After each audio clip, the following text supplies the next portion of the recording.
sin stuck. This is where God works. There's a situation which we are given in our hands. God, if God blesses you to solve a problem, solve it. It's in your hands. But there are some problems which are too heavy for us, which belongs to God. You leave it to Him.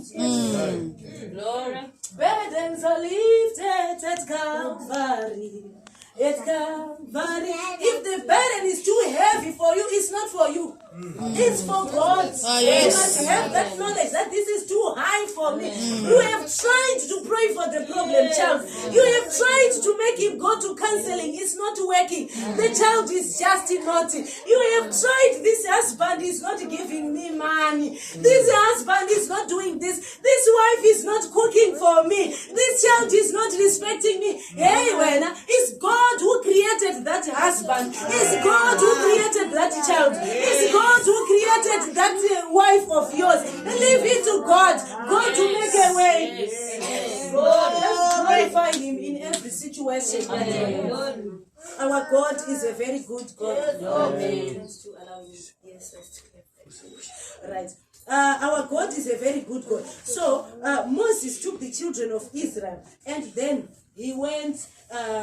He was traveling with them. So from the sea, they passed through the sea through the hand of God. And then they went to different places. There was a time when there was no water, and then they were crying. They were giving Moses headache. These children of Israel, it was also something else. Right? As they were going at times, they wanted meat. They said, hey, let's go back to Pharaoh because we were eating meat there. Here in the wilderness, we don't have meat. We're just eating vegetables. And God had to provide meat. Here it's not easy to lead such people. At times I think, Baba Guti, how is he taking it? This burden is just too much. From this one, he's saying this one, he must solve all this. We must stand with him. Amen. Right here at 17, where we have read now, this is I'm gonna make 5 minutes to God help me.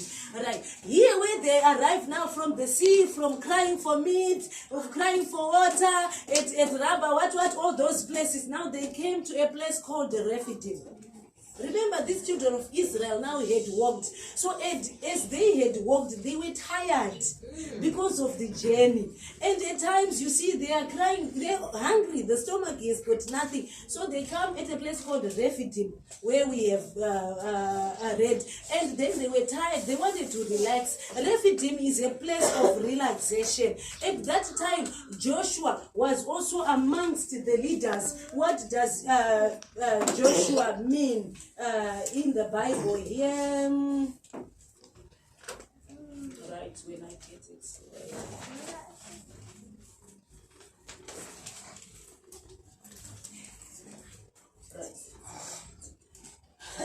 When I come to it, I'll see. Now, there was also another leader which was recruited called Joshua to help Moses. Now they come to this place. Now they are relaxing. They are at the rest. Now in the desert, they are now, remember, they're now in the desert. They are going to the promised land. It's a journey. They are sleeping. Someone wants to pull up their legs. You are relaxing. You know what?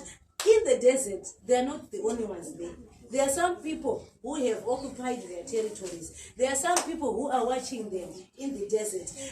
As they are in the desert, remember there's no vegetation. It's only sand in the desert, if you know what a desert is. The moment you put your footsteps, if you look back, it's no longer there. So there is a probability that you might lose direction. You don't know where you're coming from and where you're going, because the sand will just blow off and remove your footstep to trail you. So as they were sitting at Rephidim, there is this nation called the Amalekites.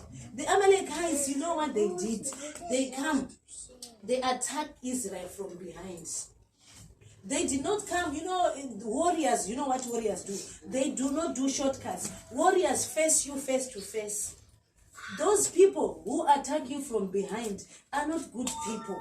They are hiding something. They've got a hidden agenda. If you see you are attacked. So this nation called the Amalekites, when they saw that Israel, number one, is tired. Number two, Israel had walked a long journey. Israel is not alert.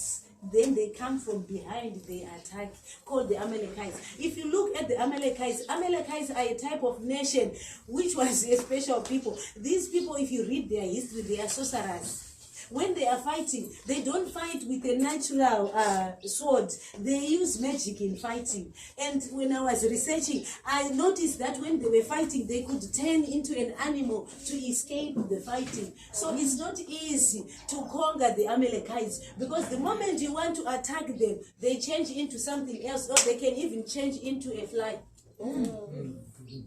So Israel now, one, tired. Number two, they don't know war.